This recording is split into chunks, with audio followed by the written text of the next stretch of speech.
Hi, everybody. I'm Neil Love from Research to Practice, and welcome to Year in Review.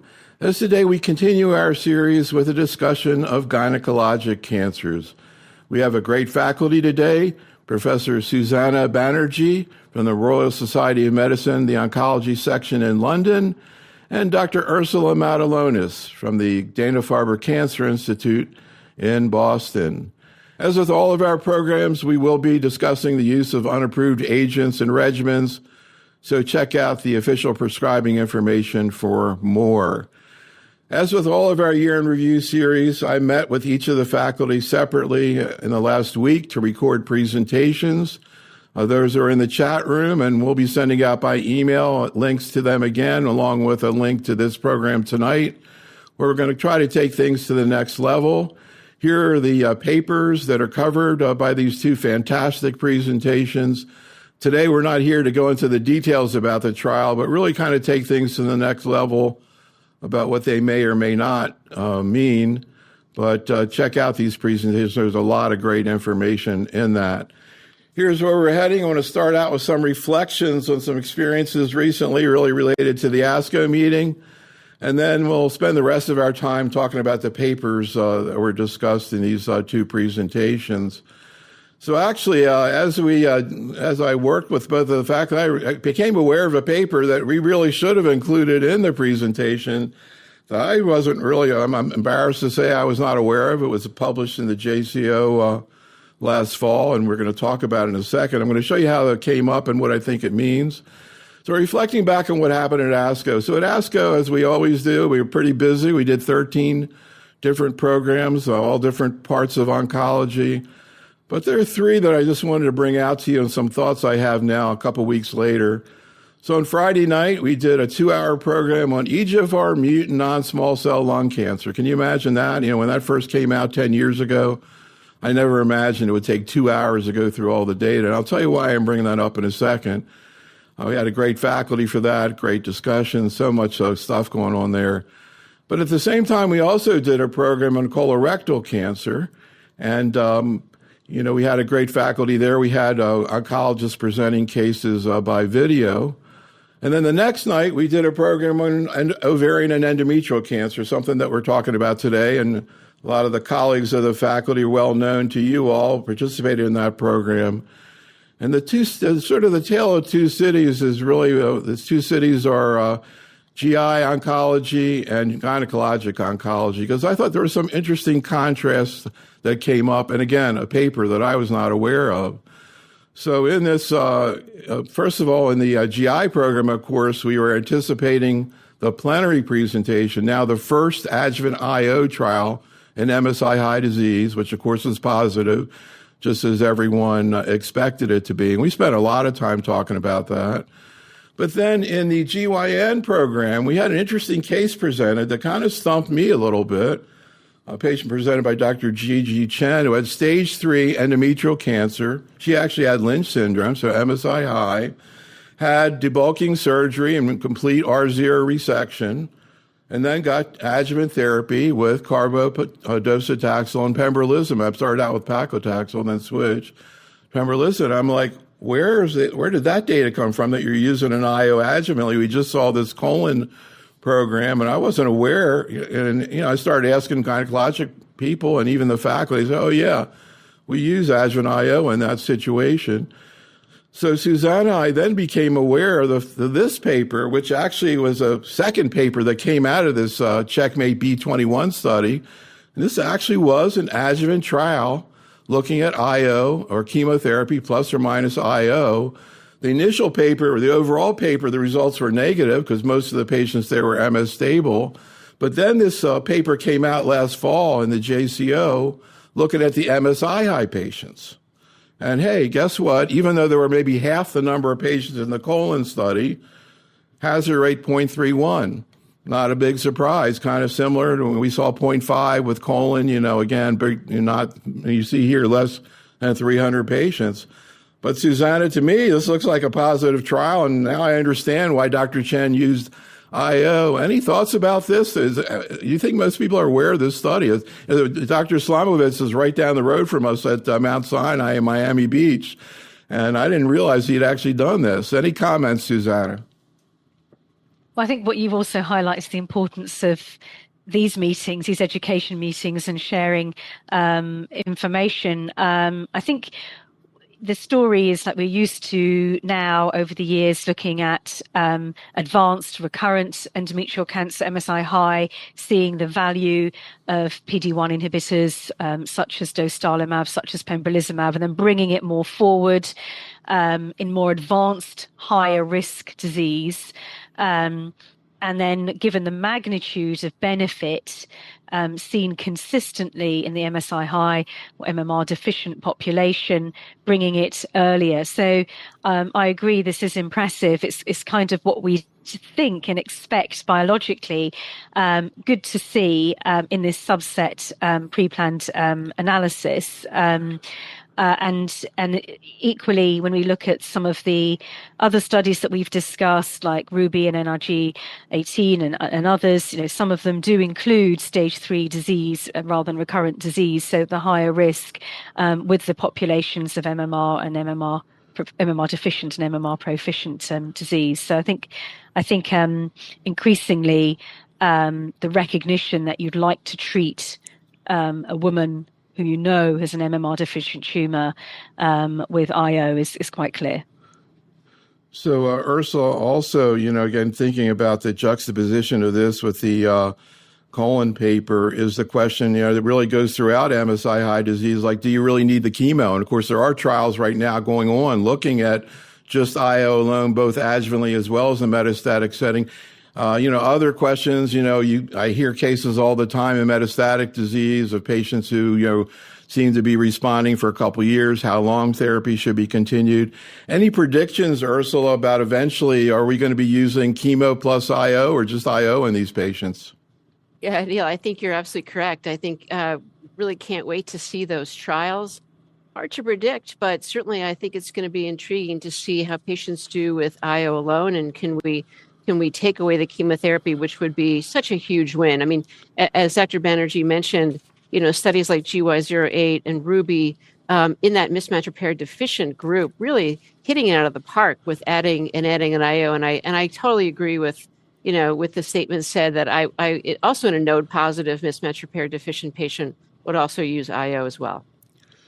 So, and again, thinking about what medical oncologists are hearing, both of you, another question that comes up is, what about, anti-CTLA-4? Ipi-Nivo is maybe the preferred therapy in metastatic MSI colon cancer. Is Ipi-Nivo or other kind of combinations like that going to come into endometrial cancer? And incidentally, another issue that I think crosses, maybe is going to cross a tumor-specific line. I haven't heard much about this in gynecologic cancer. We're hearing a lot about IOs and MSI localized disease. Of course, the very, New York Times even picked up on the Memorial study looking at neoadjuvant dostarlimab. We actually had a patient in the community who was treated with the Memorial regimen with neoadjuvant dostarlimab. Hopefully is going to avoid surgery. And one other just sort of quick comparison, just to get your take on it, and I'll come back to you, Susana. When I think about what we talked about in colon and what we talked about in GYN, is we talked a lot about cell-free DNA in the colon program, not only localized, but even metastatic disease. There are trials out there. There are intervention trials, randomized trials. There's a ton of data out there. And, medical oncologists are using a lot of cell-free DNA, and not just colon cancer, but a lot in colorectal cancer. I don't hear too much about it in endometrial cancer, but Susana did present this paper from 2024 by Riccio looking at the Signatera assay in stage 1 disease. And it was just 101 patients, a very small initial study, but 20%, and it's like 20% of these patients were MSI high.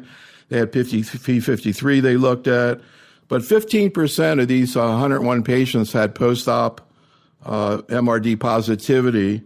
And the recurrence rate of them were 58%, and when they were MRD negative, it was 6%. Now, again, 100 patients, this is just the beginning, and I haven't seen that much data on this, Susana. Any thoughts about where this is going to head? Do you see a lot of research going on in gynecologic cancers, or specifically endometrial cancer, on cell-free DNA in the future?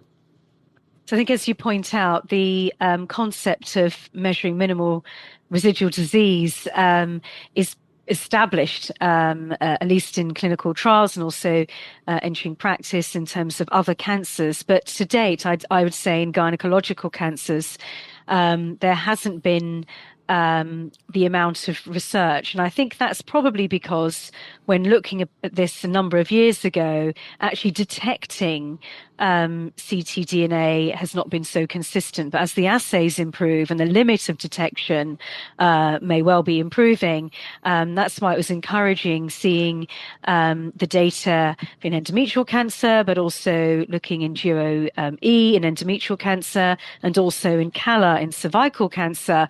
So seeing, at ASCO, effectively, three important messages about measuring ctDNA in a trial exploratory context. And one of the questions is, how are we going to move from this forward and understand more about it and integrate prospectively into clinical trials to learn how it can influence practice? Yeah, actually, as we were starting the webinar, before we even started in the chat room, Gonzalo brings up the issue of cell-free DNA from the duo-E study that we're going to talk about later. So there's a lot of interest, as I mentioned, in that. All right, let's talk about ovarian cancer, kind of get an update of what's been happening. And, I've got to say, before we sort of get into the data, that I have a very fond thoughts about ovarian cancer because, our world changed. Everybody's world changed to some extent with the pandemic in 2020. But our world in CME really changed a lot. I mean, our capabilities now is amazing now that we have so much teleconferencing and podcasting.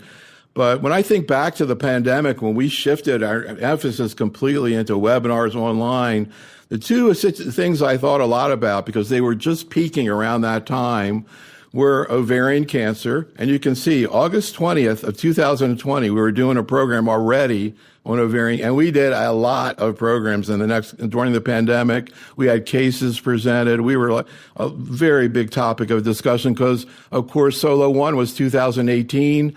And then 2020 was all happening. And now today, I'm just bringing this up because now today things have kind of settled out. But at that point, it was people trying to figure out what to do, what kind of testing, et cetera. The other one, just incidentally, that I think about it when I think about the pandemic was CLL.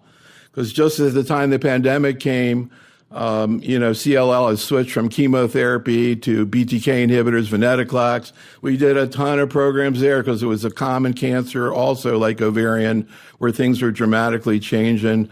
So we had so many cases that we talked about. It was really the kind of the beginning of what we ended up doing after the pandemic in general. So I just have a real soft spot. And also, as I mentioned, Ursula, it's been really fascinating to see how things have evolved. We just saw last fall at the ESMO meeting, Dr. Monk presented follow-up data from the PRIMA study of niraparib.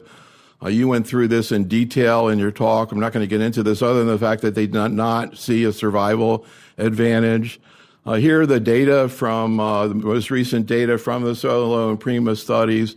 In the Solo 1 study, it was just BRCA. So whereas in PRIMA, they had, wild type, they had HRD negative, et cetera. But in the PRIMA study, it looked to me like that's a significant a survival benefit, 0.550004. I think technically, I don't know, because of statistics or something, I don't know if they clearly said that, but it kind of looks like it, and yet you didn't see it there. So I just want to, kind of take a step back and ask you both kind of like, where are we today in terms of making decisions about PARP inhibitors as primary maintenance?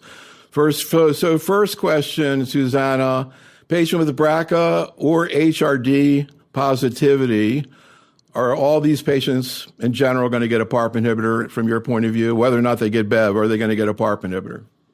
Yes. I really think that it's essential for women with advanced, newly diagnosed ovarian cancer with a BRCA mutation to be counseled and offered a maintenance PARP inhibitor. Mm-hmm. And Ursula, again, it sounds like that's the answer we're getting, Yes. But in the beginning, when the data first came out, people are kind of processing what to do, et cetera. And then it sort of settles out. Anything you want to add to that, Ursula? And then the other question is, which PARP inhibitor? Right. Because So I you've think got potentially, yeah, go ahead. no. I totally agree with Dr. Banerjee. I think in a BRCA mutated, deleterious BRCA mutated BRCA1, 2, either somatic or an inherited germline mutation, absolutely, a PARP inhibitor is considered standard of care. I think where we're starting to see perhaps a shift in standard of care would be in that patient population who is cancerous homologous recombination proficient. Despite the broad FDA, at least in the United States, broad FDA use or approval of niraparib in all comers, all patients, as long as they have the cancer sensitive to platinum, the use of a PARP inhibitor. I think this data from PRIMA, from the OS, to me is very instructive in how we should be talking to patients and really discussing the risks and benefits of 3 years of a PARP inhibitor, specifically niraparib, in that HRP population. But I totally agree with Susana that a BRCA mutation is standard of care for our patients. And we also can't lose sight of all the years of what we learned of using PARP inhibitors in the recurrent setting. I know there are differences in FDA and EMA approvals, but there is a suggestion that the use of a PARP inhibitor in that non-BRCA setting may induce resistance to treatment, which I think is really seen in the HRP population. So I think we just have to remember that in the upfront patient population, but also getting back to the endometrial cancer population as well, and not just jumping on that PFS, but also thinking mechanistically how the PARP inhibitor is working, and then also long-term survival and complications from the therapy. So one other issue that came up at our ASCO meeting, Susana, we actually had a patient presented by Dr. Lindsay Wilmot, a gynecologic oncologist. It was a patient who actually got treated in 2018, like the day after the paper was published in the New England Journal. Dr. Wilmot took the paper, sent it to the insurance company, and they paid for it. And the lady got, 2 years of treatment, did great, and then relapsed about a year and a half later. And this was a patient with BRCA. And the patient went back, got chemo again, got olaparib again, still on olaparib a year later. She was raising the question of how long, et cetera. But, there's been a lot of attention to the issue of not using the FDA, issues about recurrent disease. But in this scenario where you have a patient who's BRCA or HRD who has prior therapy, maybe a pretty long time off therapy, from your point of view, at least theoretically, is that somebody you would treat again, Susana? Treat with a PARP inhibitor again? Mm-hmm. Okay. I wouldn't actually.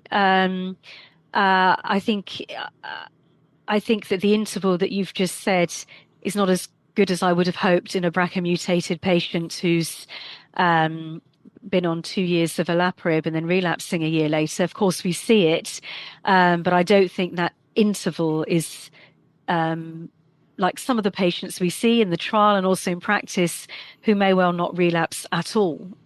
So I would be giving chemotherapy well, first of all, be considering surgery if the recurrence is amenable to surgery. Also, sometimes I do think if it's oligometastatic disease, for example, depending on where the disease is and if surgery is not an option, I do think of radiotherapy. But otherwise, I'd be giving platinum-based chemotherapy, and I'd be giving a doublet combination. And I wouldn't be following with a maintenance PARP inhibitor. That was looked at in the Oreo setting, albeit being more patients in the recurrent from diagnosis and then receiving, PARP inhibitor in recurrent disease. It is an important question because now we're getting that population that you described, which is first-line PARP inhibitor. Then they recur. Could they benefit further from a PARP inhibitor? But to date, in clinic, if I had a patient in that situation outside of the context of a trial, I wouldn't re-challenge with a PARP inhibitor. So, Ursula, second opinion to you. Can you envision yourself treating a patient who's had 5 years or whatever of disease-free survival? And what about the BRCA patient who never had a PARP inhibitor but has recurrent disease or metastatic disease? I think the answer is the second question is easier. And I think for patients who were either, didn't have the BRCA mutation detected, which will still happen, or decline to have BRCA testing, who gets upfront platinum-based chemotherapy, then recurs at a second, recurs again, I would for sure consider use of a PARP inhibitor post platinum-based chemotherapy, not using PARP inhibitor alone as treatment, but using it as maintenance therapy. I think the only time that I would consider using, and again, this isn't a BRCA mutated ovarian cancer patient, a PARP inhibitor after a PARP inhibitor would be, and I agree with Dr. Banerjee, I'd like to see more than a year and a half disease-free duration.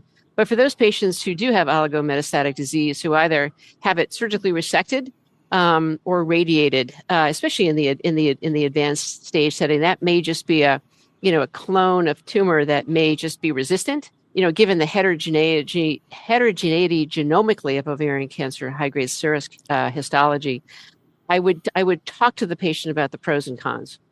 So I agree with you in the oligometastatic setting. I do agree there, because in a way you're just removing that aberrant tumor and continuing. But if I gave chemo again, I wouldn't give maintenance again currently. So maybe I might not have been clear enough in telling you about the case, because the patient actually had a 5-year disease-free survival, had been on the second time of olaparib. But in any event, I think your thoughts are well received. So we're also going to talk about the issue of IO plus PARP in ovarian cancer. And when you get to endometrial cancer, we'll talk about PARP adding into IO. So Ursula, you discussed this in your presentation, the first study that we just saw, and then the prior studies with the NGOT study looking at IO with pembrolizumab, the DUO-E study as well. Bottom line, Ursula, in your talk was it doesn't look like IO is here yet. No, I know it doesn't. And these trials really corroborate previous trials, testing avelumab and atezolizumab.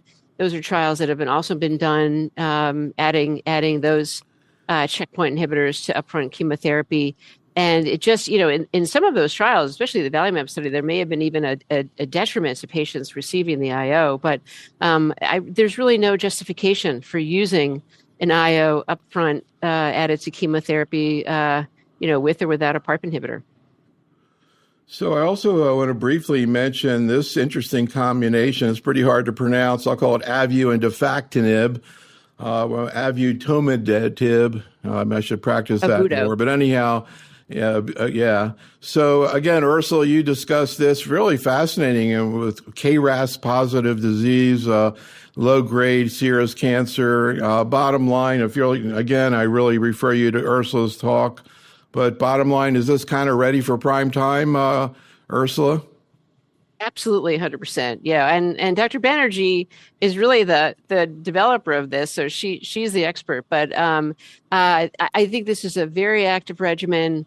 It is a win for our patients with low-grade serous ovarian cancer, where we've had hormonal therapies and where chemotherapy really does not have much activity. So I think these are really impressive results. A median duration of response of 31 months for KRAS mutated ovarian cancer, median progression-free survival, 22 months. So it's a real win. And these mutations, this is where maybe circulating tumor DNA can also be helpful in kind of trying to figure out what would be next after this therapy.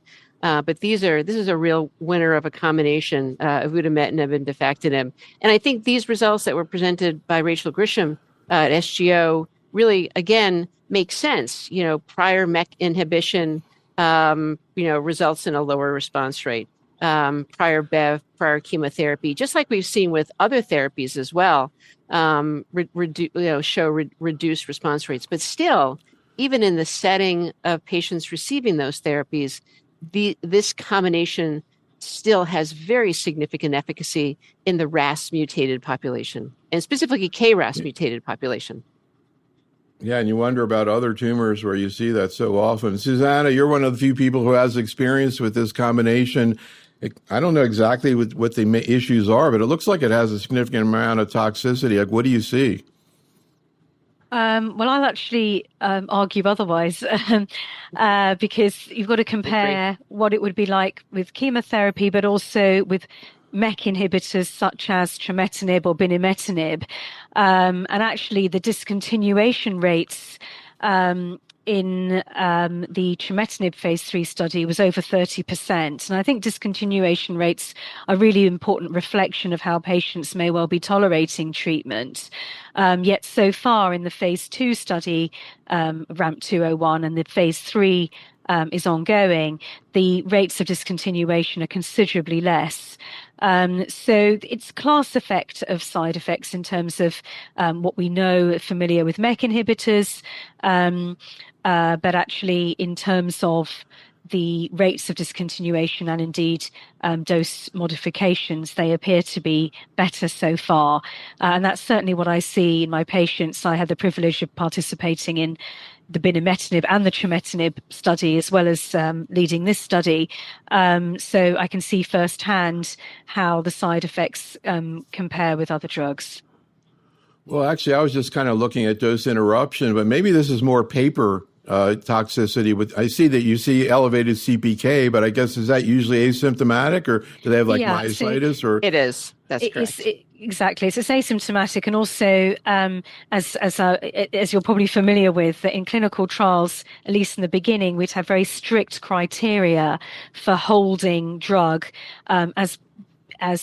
because these are new drugs, so we need to know how safe they are. So a very conservative dose sort of interruption schedule. And that changed during the protocol once we recognized the safety profile.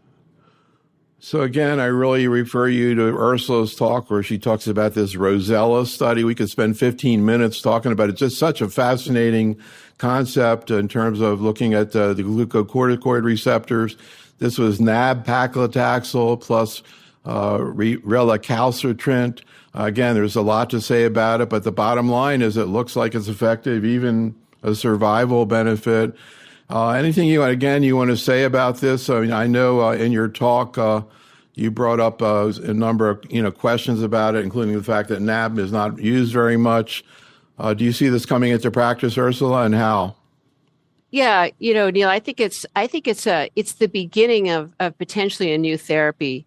I did discuss it in my talk that it's a little surprising that Lancet accepted it, because it's really interim results with about a 1 month improvement in median PFS. So and no OS benefit at the moment. Trend, yes, but not statistically significant. So I think we need more information. I'd love to see a potential biomarker that could distinguish patients who really might have a significant improvement, progression-free survival, perhaps OS. A lot of the work that was done by one of our former faculty here, Jen Veneris, and she really was able to quantify levels of expression of the glucocorticoid receptor, and that the higher levels of expression predicted poor outcomes, poor responses to chemotherapy compared to tumors that had less. So it would be great to see a potential biomarker come into play as well. I want to move on in a second, talk about HER2-positive gynecologic cancers. But first, as always, we see press releases come out that are intriguing. We thought that IO was not going to be part of ovarian, but here we have actually in platinum-resistant disease, chemo plus or minus pembro. Supposedly there's a positive study out there. I don't know, maybe we'll see it at ESMO, but we'll see how positive it is and whether it's even worth thinking about. Just to mention, we saw survival data on the Mirasol study looking at the antibody drug conjugate, mirvetuximab, now clearly entrenched. I want to ask you about this new ADC. I feel like we talk about ADCs every day, Ursula, here, and when we talk about solid tumor oncology. This is an interesting target, CDH6, raludotatug deruxtecan. We know deruxtecan is a number of ADCs, and of course TDXD that we're going to talk about in a second. Pretty interesting looking waterfall plot, Ursula. Any thoughts about this, how it's tolerated and where it's heading? And also the relationship to the CDH levels, which you also see seemed like it worked in everybody. That's right. I think the Relutatug deruxtecan, I think, is a really interesting drug. It's in phase 3 testing right now and in platinum-resistant ovarian cancer. And it has several benefits, as you showed with that waterfall plot, which is pretty impressive. And I think also, if you're a biomarker believer or not believer, this is a drug that allows you to use the drug seemingly regardless of the levels of CDA6. So for patients where the tumor gets lost, which happens, tumors get destroyed after 10 years in some hospitals. And sometimes it's really hard to do tissue biopsies. So there's an advantage of not having a biomarker. And I think Dr. Moore had a very nice presentation really showing that that there was responses regardless of the biomarker being present or not. And I think we're seeing here in terms of the toxicity profile, very compatible with a topo-1 payload. And, we've got mirvetuximab in the folate receptor alpha positive platinum-resistant setting up to 3 prior lines with a microtubule DM4 payload. So I think this drug is going to be interesting, and we'll see how the phase 3 moves forward. And here again, in Ursula's talk, went through all these phase 3 and platinum resistant. Wouldn't be a big surprise if we start seeing other ADCs coming into ovarian cancer. You already have 2. And we're about to talk about the second one. We already talked about, mainly referred to mirvetuximab. But let's talk about HER2-positive gynecologic cancers. We actually did an entire CME program at the SGO meeting just on HER2-positive gynecologic cancers. It was incredible because a couple of years ago, I couldn't find any cases where people had used TDXD. All of a sudden, I went out and they were there. They're using it. And it looks like it's working in community practice the way it's billed. Of course, there are issues about HER2 testing. Obviously, right now, at least we're talking about TDXD. Of course, trastuzumab also has a role. But the news story is TDXD. And of course, TDXD has a pan-tumor approval for IHC3+, but also in the trials you see patients included in these trials at TDXD who were 2+. Some of them had reflex FISH testing, some of them didn't. This is something that, is going to more attention, even in breast cancer, looking at better HER2 measurements. But Susana, can you talk a little bit about what we saw in the Destiny Pan tumor program, where there were several gynecologic cancers? There's also biliary tract cancer where it worked, but cervical, endometrial, and ovarian all were looked at. Fairly small numbers, but you see a pretty consistent story, pretty good, very good looking waterfall plots and response rates. Any thoughts about TDXD? Susana, in terms of where you think it's going to land, where it is right now in terms of when and how to use it in gynecologic cancers? Well, first of all, I think, as you've highlighted, this has changed practice. I think it is, or it's changing practice. I think it was fascinating based on actually small numbers of patients in each of the cohorts, but it brings to the head really this tumor agnostic indication, and along with that brings other questions, because what's clear also is that not all responses are as deep or as durable just because of a biomarker when you look at different tumor types, and the efficacy may well vary.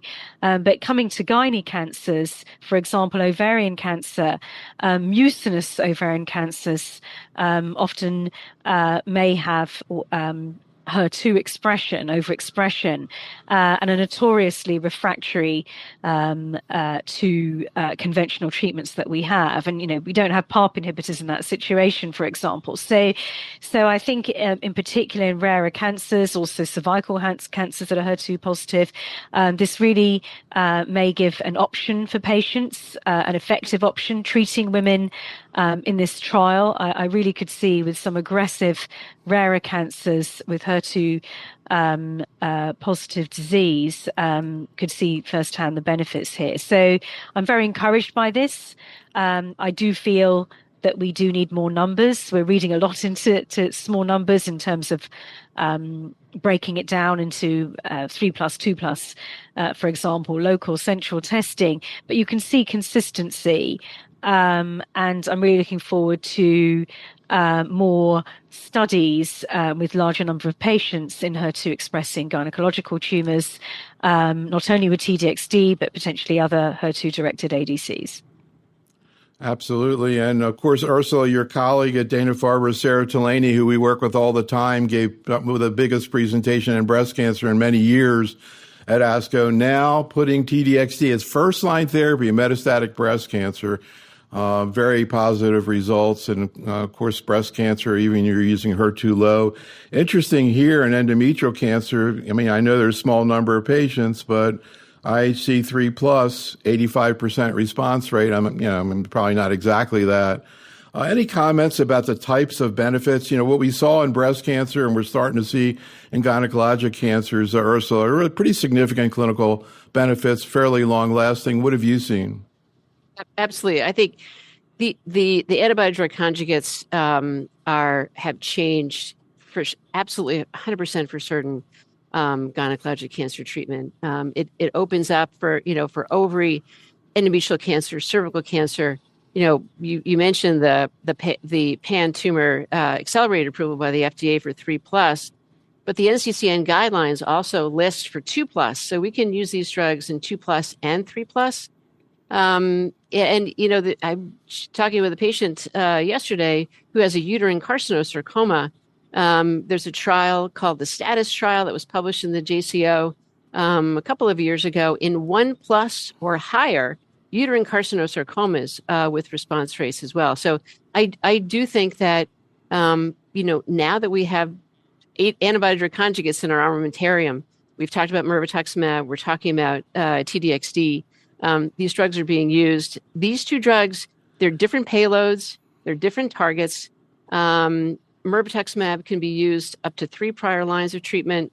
And TDXD, you can use the trial, the pan-tumor-02 allowed unlimited number of prior lines. So it's a therapy that we can even use in a more heavily pretreated patient with efficacy. There are toxicities, absolutely, especially lung toxicity.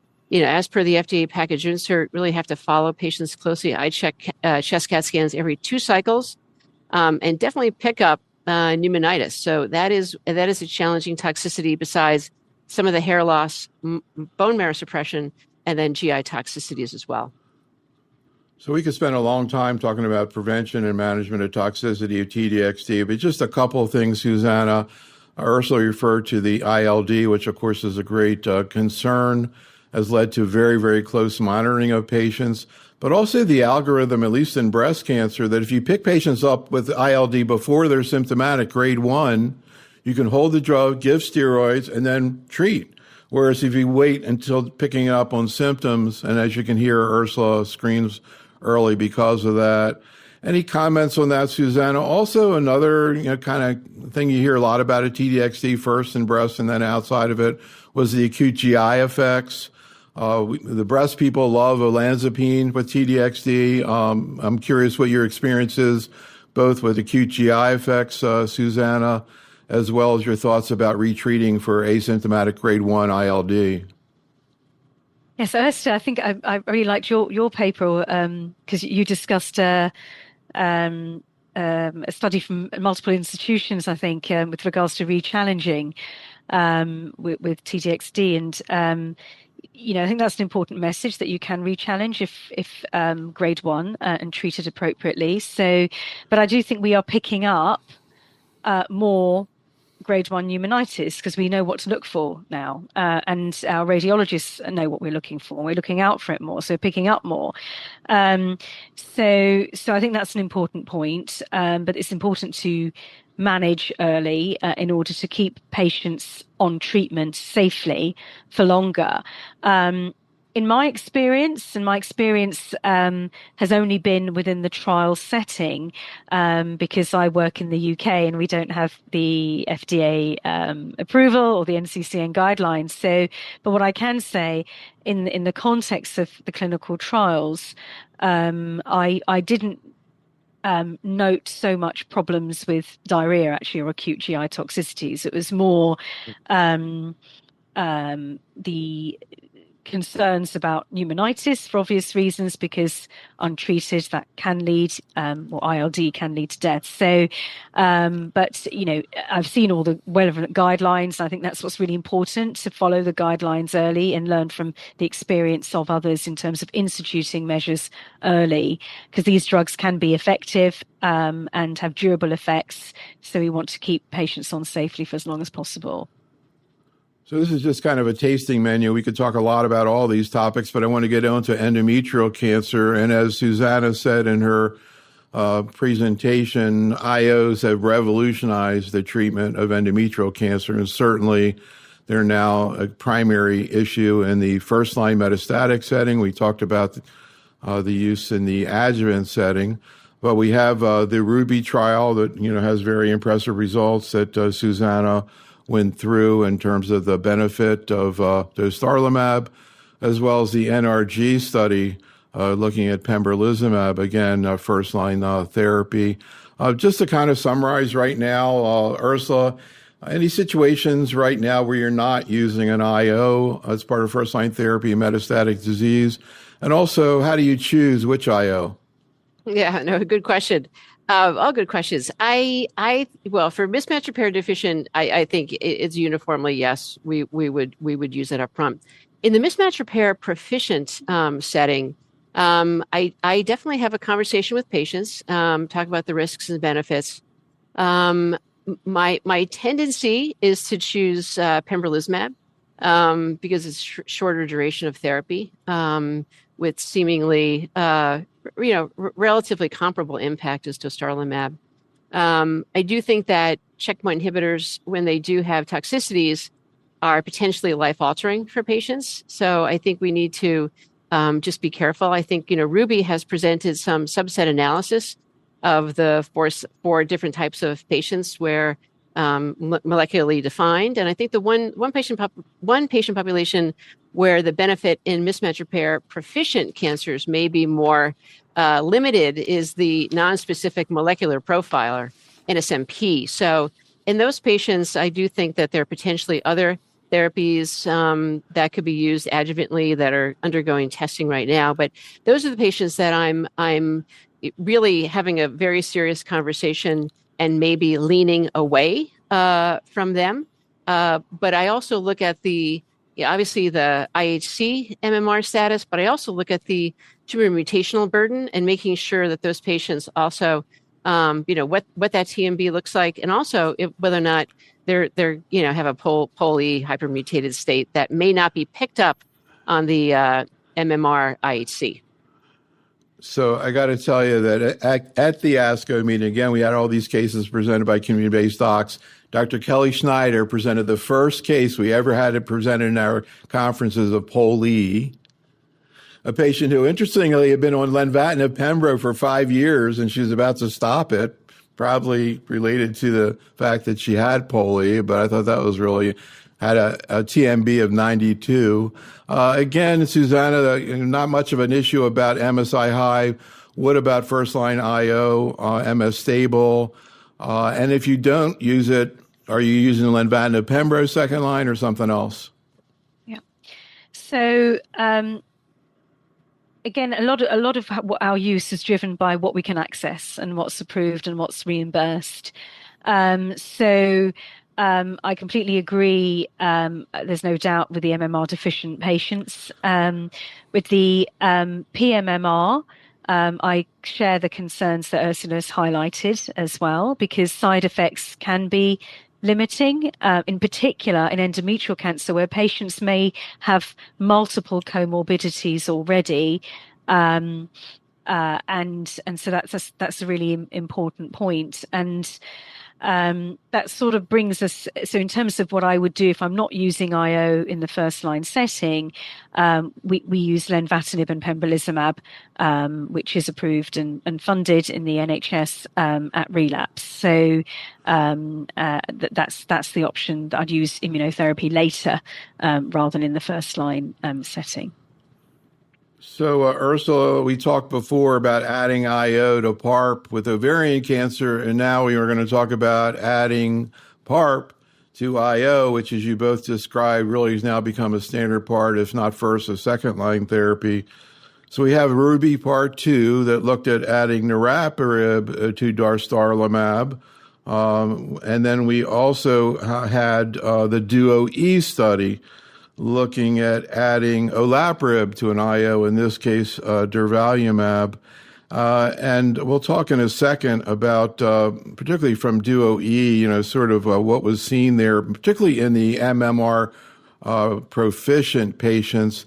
But bottom line, from your perspective, Ursula, where do we stand in terms of adding PARP to IO in endometrial cancer, again, particularly in the MS-stable patient with metastatic disease?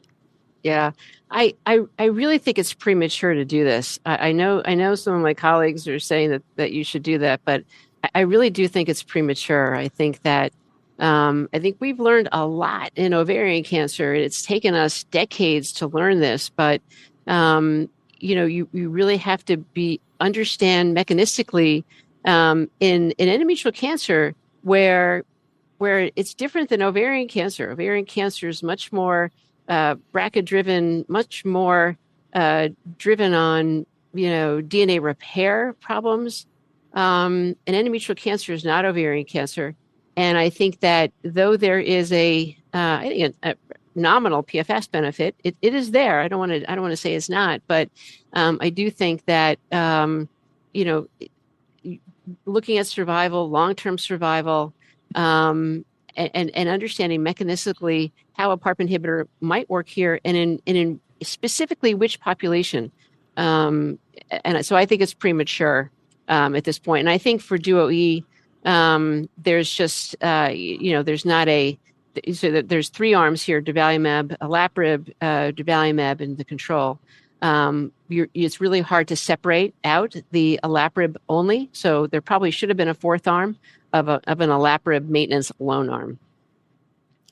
So, Susana, I guess there's a lot more research to come, but I'm also curious about some of these additional analyses. Actually, Dr. Weston ran our program at ASCO, and of course, she did a lot of this work, and she and Katie Moore presented data at the SGO looking more in Duo-E in terms of ctDNA and what they saw there, which also is a question of whether ctDNA is now going to start fitting into trials like this. Anything you want to say about some of the more detailed sub-analyses that are being done in these studies looking at PARP added to IO, Susana? So I think the Duo-E is a really good example of how the use and the exploration of translational endpoints. So I think it's really good the way that quite quickly the team have looked at potential biomarkers, including circulating DNA. And this was, I appreciate the exploratory nature and the post hoc analyses, but I think it does provide helpful information how we can go forward in future trials. And I was really interested in the fact that ctDNA positivity could be measured, and also seeing risks of progression across treatment arms.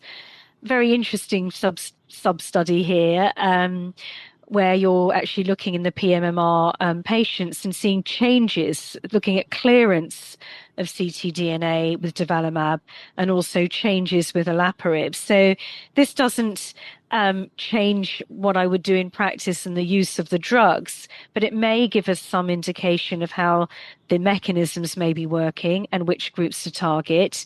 And I think, in terms of the trial team and investigators, it's really good to be able to not just look at the clinical data, but actually have translational work going on as well to help bolster things up. So the main message I had here, as well as with the CALA study, and we talked about the uterine stage 1 paper, is that perhaps we should be looking more in trials as our techniques get better at measuring other biomarkers, not just in the tumor, but in the circulation and the longitudinal changes, but also recognizing how will that then impact on treatment decisions. So, Ursula, I'm curious about your thoughts about whether you see a future in sort of not only the presence or absence of cell-free DNA, but the amount. And here we saw that that decrease quantitatively, but also the data that looked at specific other biomarkers. I would have thought, although I don't know if it's that simple, that HRD positive or HRD mutations might have correlated with benefit from olaparib. I'm not sure if it's 100% that clear. But any thoughts about these translational studies that are going on right now, Ursula? Yeah, I mean, I think Dr. Banerjee said it perfectly. I do think that incorporating these translational studies into the trials is just vitally important. And as we are amassing more treatment options for our patients, just thinking about, RAS mutations, where we talked about avutametinib and defactinib, but they're RAS inhibitors now, and being able to really, with accuracy, predict patients who are going to benefit from the treatment, and then at progression, really pinpointing what the next therapy is going to be doing, just like so many other cancers have done so beautifully. And we're behind, but we're definitely catching up. And I think it's vital to have these translational trial studies, and especially circulating DNA. I think it's going to be really important. So I want to finish out with a couple of words about cervical cancer. Again, I refer you to Susana's talk where she goes into much of it, including some updates on therapies that have come into practice, such as use of IO, first-line metastatic, but also the issue of using IO with a chemo radiation therapy. And Susana, we have the ENGOT Keynote A18 study that combined pembrolizumab with chemo radiation therapy. We saw a benefit with the pembro with progression-free, but also overall survival. And then we have the CALA study looking at durvalumab in a similar situation. And here, maybe you can talk a little bit about what was seen here, and also, again, the further analysis they did on cell-free DNA, Susana. So this study, the CALA study, was presented, the results before this final analysis before the pembrolizumab study, and I think many people were disappointed. So I don't treat locally advanced cervical cancer. I treat metastatic or recurrent cervical cancer. But it's very clear that this was a surprise given the success of immunotherapy in the recurrent and metastatic disease setting. But again, a bit like GOE, the benefits of then looking more at translational research within the studies. What can we learn to try and identify prognostic, but also potential predictive factors? And you're seeing a theme here with the ctDNA that high levels were associated with increased risk of progression.